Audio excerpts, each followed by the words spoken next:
Participants और कुछ visitors हैं, उनको म्यूज़ियम का एक ओवरव्यू दिखाने के लिए आशीष भैया उनको लेके आ रहे हैं। तो चलिए हम भी देख लेते हैं साथ में क्या है म्यूज़ियम में। वैसे तो हमने एक वीडियो ऑलरेडी बनाया था, उसमें कवर किया था, बट अब आशीष भैया से सुनते हैं उन चाहिए साजन भाई, हमारे विवेक भाई हैं। चलिए भी अंदर चलते हैं, प्रवेश करते हैं। Let's go inside. चलो सभी लोग आ जाएं। शुभम भाई आ जाओ। हाँ आ जाओ श्रेया। थोड़ा लाइट ऑन करना पड़ेगा। अरे वाह, ओके।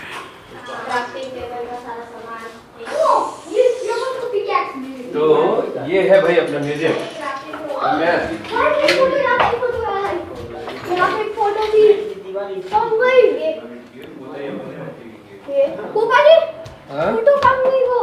कौन सी फोटो? ये धमकता है ना, नीचे वो है ना बेसमेंट। हाँ जल थल मल। इस तरह पूरा मिट्टी है नीचे तक।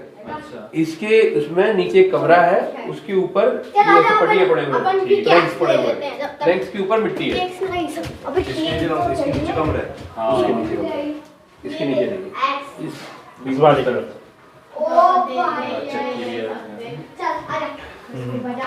तो ये तिवारी जी ऐसा है कि ये अपना पहले जब कुछ और कंस्ट्रक्शन नहीं था तो ये हमारा मल्टीपर्पज चीज थी। यही हमारा ऑफिस था, यही हमारा रुकने का था लोगों का, यही हमारी लाइब्रेरी थी, यही हमारा म्यूजियम था, यही हमारी वर्कशॉप थी, यही बैठ के खाना भी खाते थे, सारा कुछ यही था। एक वहाँ था और उसके अलावा यही था। उसमें भी हमारा 2-3 साल चला है बढ़िया आराम से।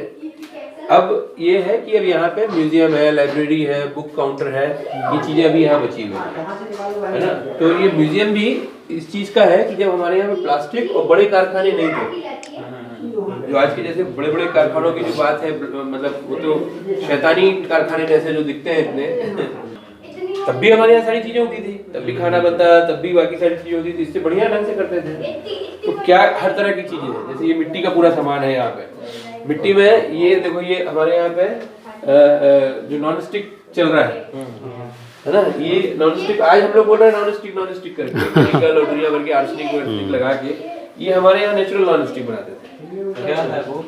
थाली तवा है, डोसा वोसा जैसे बनाते हैं ना, तवा है, उतना बड़ा तवा है वो। डायरेक्टली फ्लेम पे रख के और उसके बाद उसमें सब कुछ करना, और that is a non stick. ये सारे बर्तन डायरेक्टली फ्लेम पे जाते हैं। कैसे? मैं तो इस्तेमाल किया हूँ चूल्हे पे, उसमें क्या होते हैं, अभी यहाँ पे करते थे। ये कढ़ाइयाँ हैं मेरे पास, कुछ वो भी हैं। ये लेयर कौन सी है फिर इस पे लाख और कुछ चीजें मिलाते हैं, नेचुरल जो है लैक जो होता है ना, लेकरवा है वो, तो वो छोड़ता नहीं है।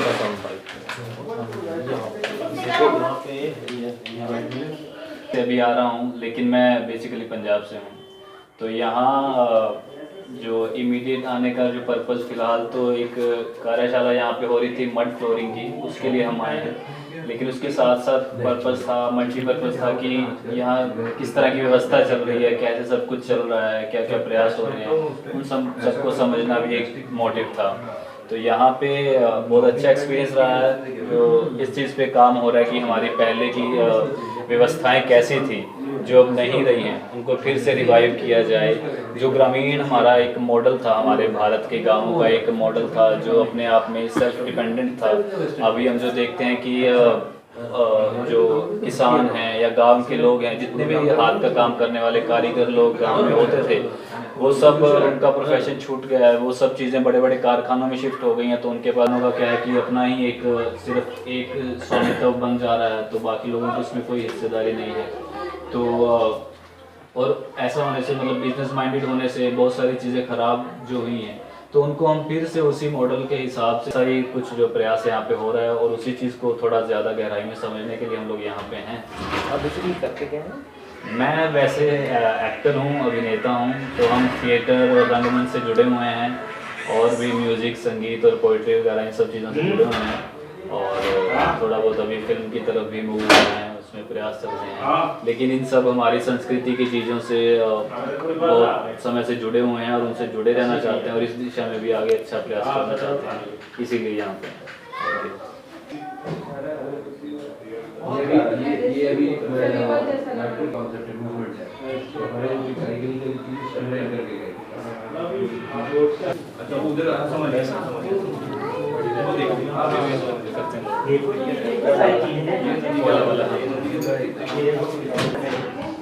अच्छा है ना विवेक, कमी खुलता है क्या मेरे ख्याल नहीं हाँ मतलब अब कब खुलता है, पहले अभी ये कारीगर आ जाएंगे कल या परसों आने का। नमस्ते जी, कैसे हैं? बढ़िया। वाह वाह, थाली में लिखा हुआ था।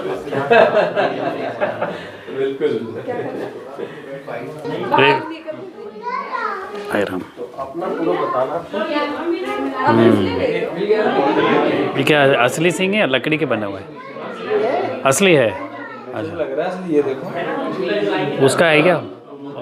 हिरन का कि बारहसिंगा का? बारहसिंगा का ये। बारहसिंगा का है। फोटो लग गया हमारा, अरे वाह। तो लिखना है वो करो ना, फोटो मोड पे करो ना एक बारी। हमारे प्रकाश भैया, भैया कौन सी लकड़ी है, क्या नाम है लकड़ी का प्रकाश भैया? तो सेजा है सेजा। जी। अच्छा, तो ये गैती और फावड़े के लिए वो जो बैत बोलते हैं, और उसको हैंडल बोलेंगे और क्या समझने के लिए, तो वो तैयार कर रहे हैं भैया, उसको ऊपर का जो लेयर है निकाल रहे हैं।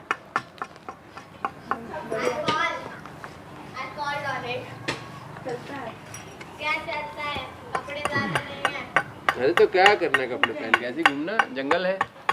सब गाय गाय गाय बच्चे सब वो करते हैं क्या? अभी वहीं रहो, अभी तो वहीं रहो।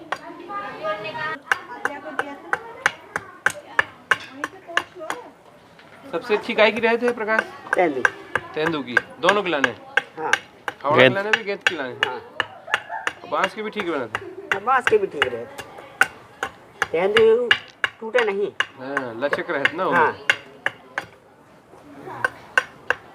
जो भी, और सजा की ठीक रहे, जो भी ठीक ही है। नहीं ये तो भाई ज़्यादा दिन न चला। काम चला होगा ना, टेम्परेरी बोल सकते हैं और क्या।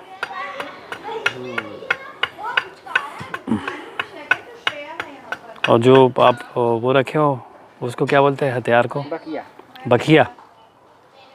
क्या भी अच्छा, लिखा है बका बड़ो रहता है और बखिया छोटी रहता है ना? क्या? ये फिर काम हो जाएगा। हाँ। ठीक है, कल आएंगे फिर कि परसों आएंगे? अच्छा, हाँ हाँ हाँ, ठीक है। तो सूखे के बाद थोड़ी सी और सुकड़ जाते हुए। वहाँ चले जाओ ना। कहाँ रहता हूँ? इंदिरा आने की। हाँ इंदिरा आने में हाँ वहाँ रहते रहे हाँ। तो डिजाइन निकाल देते हैं। हैं? रूमों में डिजाइन भी निकाल देते हैं। अच्छा, दीवार पे। हाँ हाँ। तो वही लगते कि ये वहाँ चले जा रहे हैं।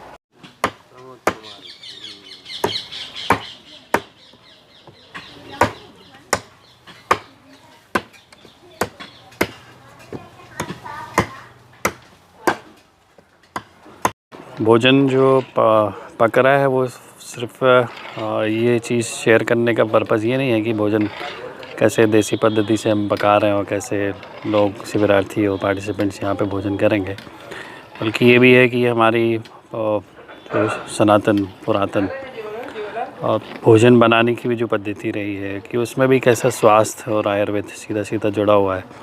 अभी हम कुछ दिन, एक दो दिन पहले भी जब बात कर रहे थे तो उसमें हमने कहा था कि भोजन पकाते समय जो पवन का और सूर्य का प्रकाश और पवन का स्पर्श जब मिलता है भोजन पकाने में, तो वो भोजन बहुत ही स्वास्थ्यवर्धक होता है। तो यहाँ वो सब भी है, बर्तनों का इस्तेमाल के पीछे भी। पहले दाल चावल हंडा में बनाते थे, वही हंडा समझो ये वाला। तो बर्तन कांसे के हैं, पीतल के हैं, तांबे के हैं, लोहे की कढ़ाई है, ये सब इस्तेमाल करने के पीछे भी वही है कि हमारे शरीर के अंदर भी जितने भी न्यूट्रिएंट्स हैं जिसमें कि, तो ये सारी चीज़ हमारे शरीर के अंदर होना आवश्यक है। और शरीर के अंदर हम जिन पंच तत्वों की बात करते हैं तो उन सभी में ये सब चीज़ होती हैं। तो जब इस तरह के बर्तनों में भोजन पकाते हैं, खाते हैं, तो वो सीधा हमारे शरीर को लाभ पहुंचाता है, हमारे स्वास्थ्य को और अच्छा बेहतर बनाता है। तो ये भी कार्यशाला का एक हिस्सा है कि कैसे प्रकृति से जुड़ के, प्रकृति के साथ सामंजस्य बना के हमारे जो शरीर के लिए भी जो पोषण चाहिए वो सिर्फ भोजन से ना मिलके हमको वो भोजन बनाने वाले बर्तन हैं उनसे भी मिलता है, खाना खाने वाले जो बर्तन हैं उनसे भी मिलता है।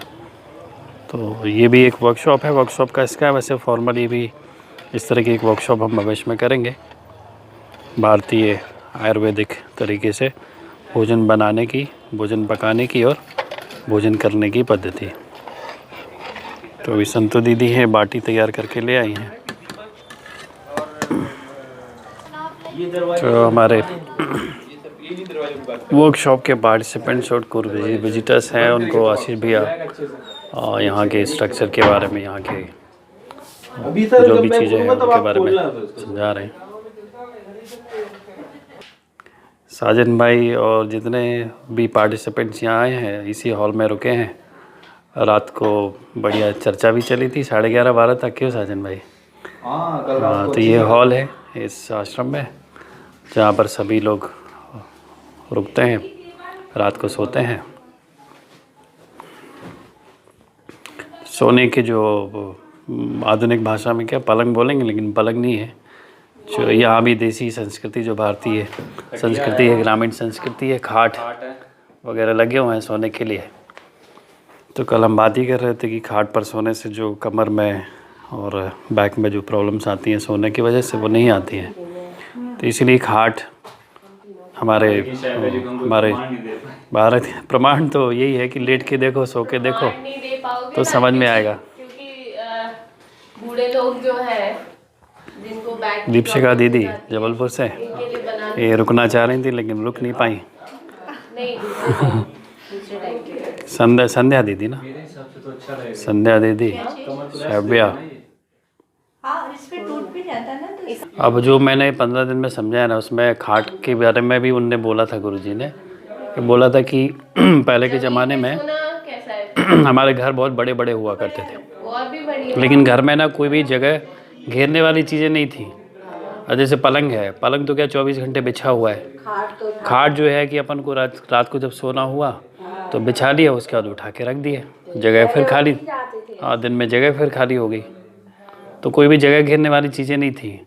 आज मान लो में जो पलंग होते हैं उनके नीचे बॉक्सेस होते हैं, तो बॉक्सेस में लोगों का सामान आ जाता है, लेकिन ये खाटों के नीचे बॉक्सेस। अब बॉक्सेस में जो जितना सामान आता है, एक ये बिस्तर पेटी रखी है, उतना सामान इसमें भी आ गया। ये भी सेपरेट। वो एक लॉजिक भी और देते हैं कि जैसे वो लगी रहती है ना, दिन भर पलंग मान लो लेटा हुआ है, ये लेटा ही हुआ है, आप बैठोगे तो क्या होगा? आपका लेटने का मन करेगा, वो लेटोगे तो आप सो जाओगे। हमारे पापा के अध्ययन शिविर पूरे में गद्दे पे रहते थे। वो ठीक है, अध्ययन कर रहे हैं तो इंसान को नींद तो आई, इंसान जो है वहीं पे सो जाता है, हो जाता है, बैठने की आदत नहीं होती ना। हाँ, तो दिन का काम श्रम करने के लिए बना था ना, श्रम करते थे लोग सुबह शाम तक, इसलिए उसकी आवश्यकता नहीं थी, तो उठा के रख दिया।